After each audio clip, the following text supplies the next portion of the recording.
आर्द्रता, ह्यूमिडिटी जलवायु विज्ञान का एक महत्वपूर्ण टॉपिक है, एलिमेंट भी है खुद, और यह अन्य एलिमेंट्स को भी काफ़ी ज़्यादा अफेक्ट करता है।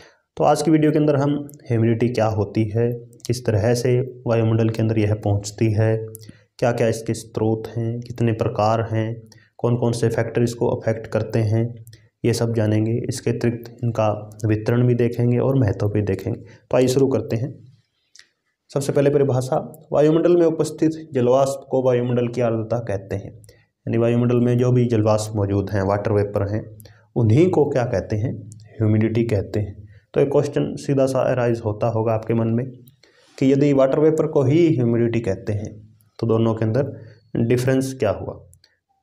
थोड़े से अंतर हैं कि जो जलवाष्प है वो वाष्पीकरण की क्रिया से जब वायुमंडल के अंदर पहुंचता है तो जलवाष्प के अंदर गुप्त उष्मा शक्ति होती है, लेटेंट हीट होती है। जब यह लेटेंट हीट सामान्य हो जाती है तब वह जलवाष्प का रूप धारण कर लेता है। इसी को पुनः बाद में हम आर्द्रता कहते हैं।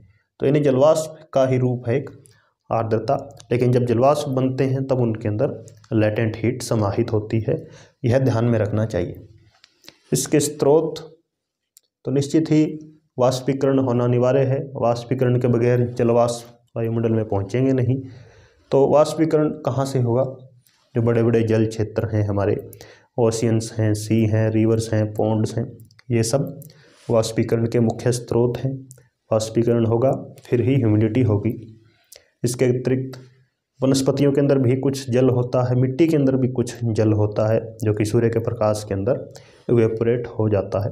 तो वे भी क्या है, एक मुख्य स्रोत हैं।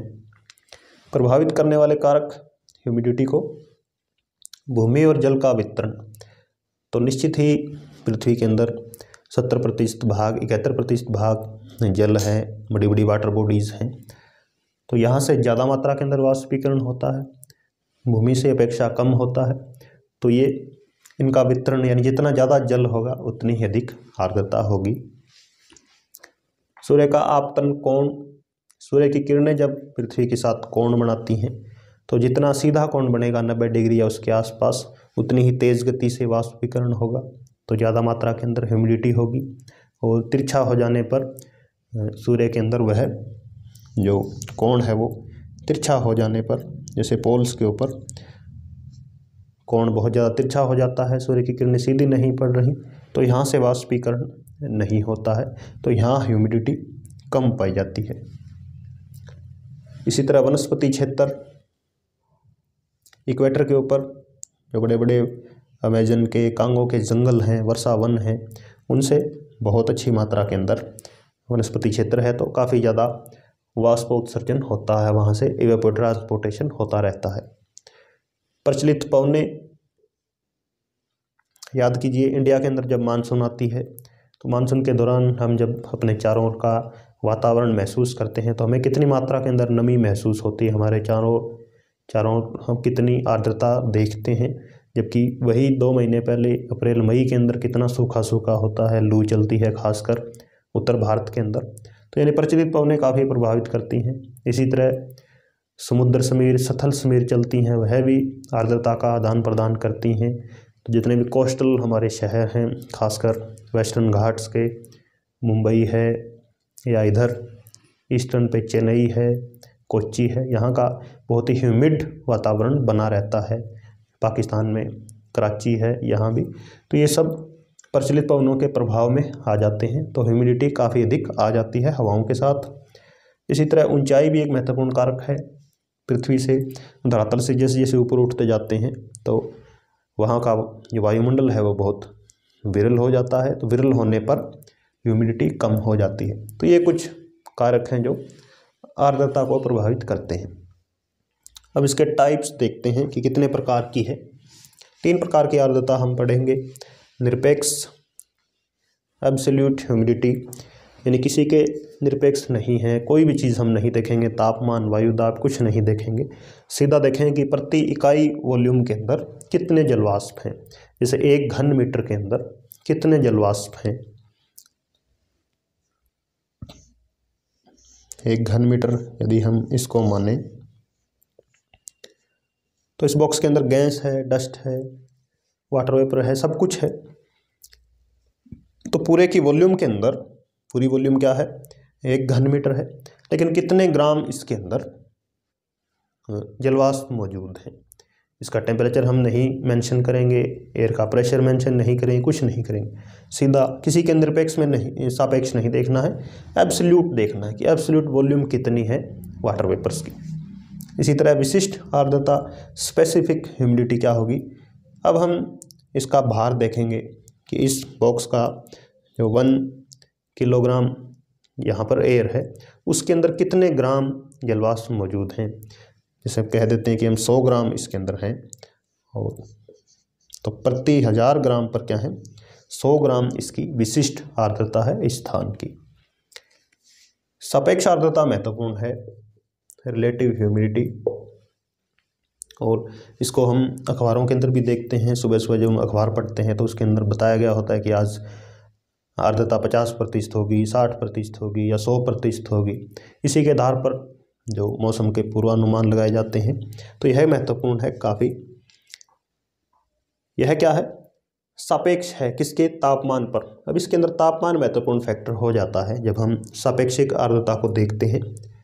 किसी भी तापमान पर वायु में उपस्थित जलवाष्प तथा उसी तापमान पर उसी वायु की जलवाष्प धारण करने की क्षमता, उनका अनुपात। तो 2 चीज़ों का अनुपात देखना है।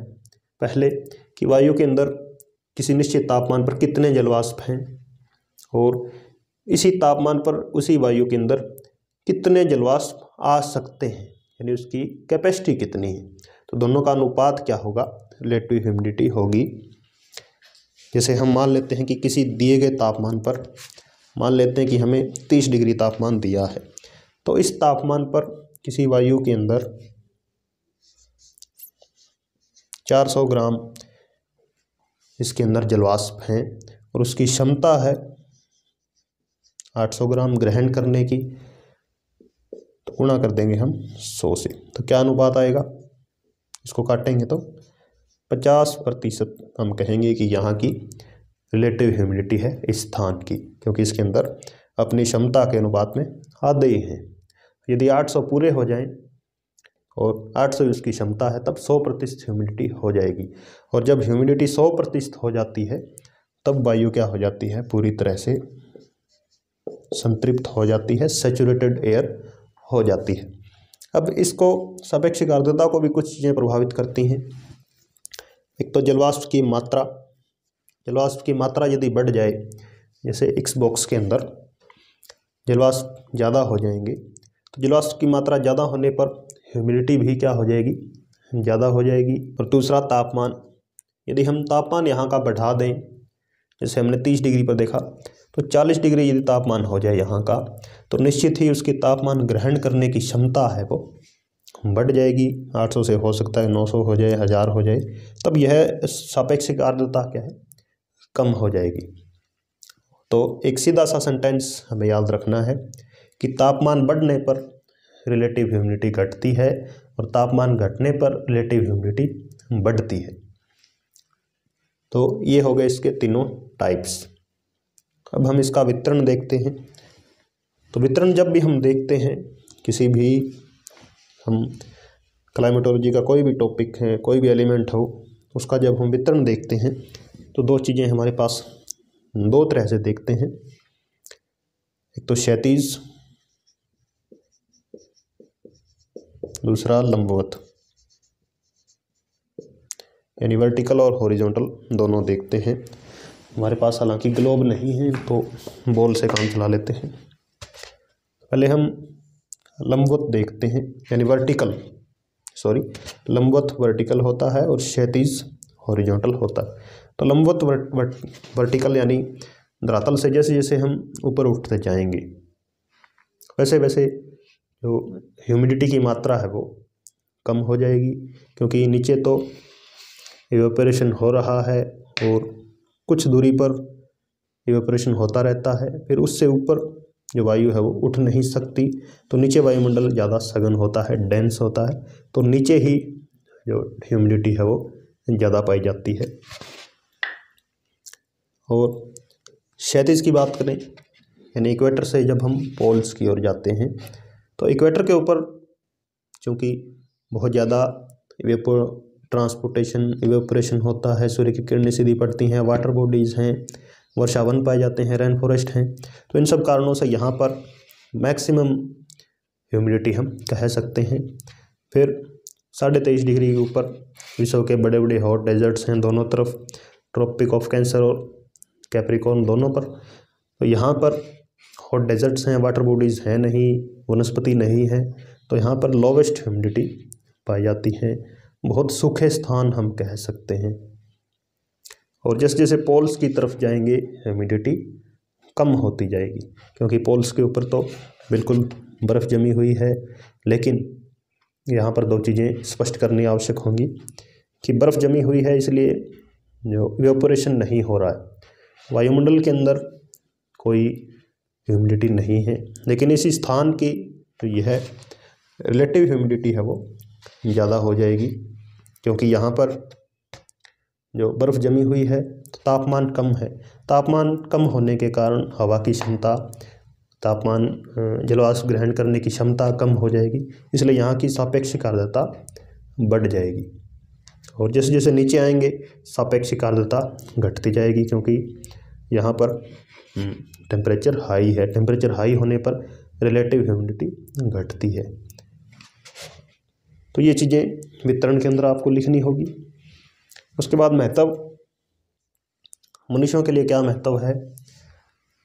महत्व के अंदर पहले हम स्वास्थ्य की बात करें।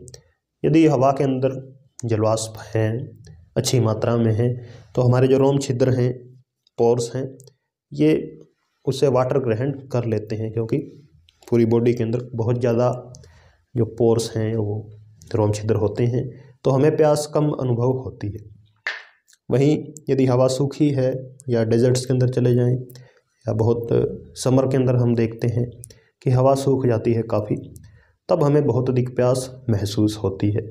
तो यह स्वास्थ्य के लिहाज से महत्वपूर्ण है, पेड़ पौधों के लिए महत्वपूर्ण है। अप्रैल मई के महीने के अंदर पेड़ पौधे बिल्कुल कुम्हला जाते हैं, क्योंकि नमी होती नहीं, तो उनकी पत्तियां नमी से, ह्यूमिडिटी से पानी ग्रहण नहीं कर सकती हैं। दूसरा, उद्योगों की बात करें तो सूती वस्त्र उद्योग हैं, उनके अंदर ह्यूमिडिटी बहुत महत्वपूर्ण होती है। नमी के बगैर, ह्यूमिडिटी के बगैर वहाँ पर जो धागे हैं सूती कपड़ों के, वे धागे टूट जाते हैं। तो इसलिए आजकल कृत्रिम उद्योग हैं, सूती वस्त्र उद्योग हैं, उनके अंदर आर्टिफिशियली ह्यूमिडिटी पैदा कर दी जाती है। तो ये कुछ महत्व हैं। इसके अतिरिक्त वायुमंडल के अंदर इसका महत्व है ही, किस तरह ह्यूमिडिटी 100% हो जाती है, कंडेंसेशन होता है, फिर उससे प्रेसिपिटेशन होता है। यह सब हम जो हमारे आगे आने वाले लेक्चर आएंगे उनके अंदर देखेंगे। धन्यवाद।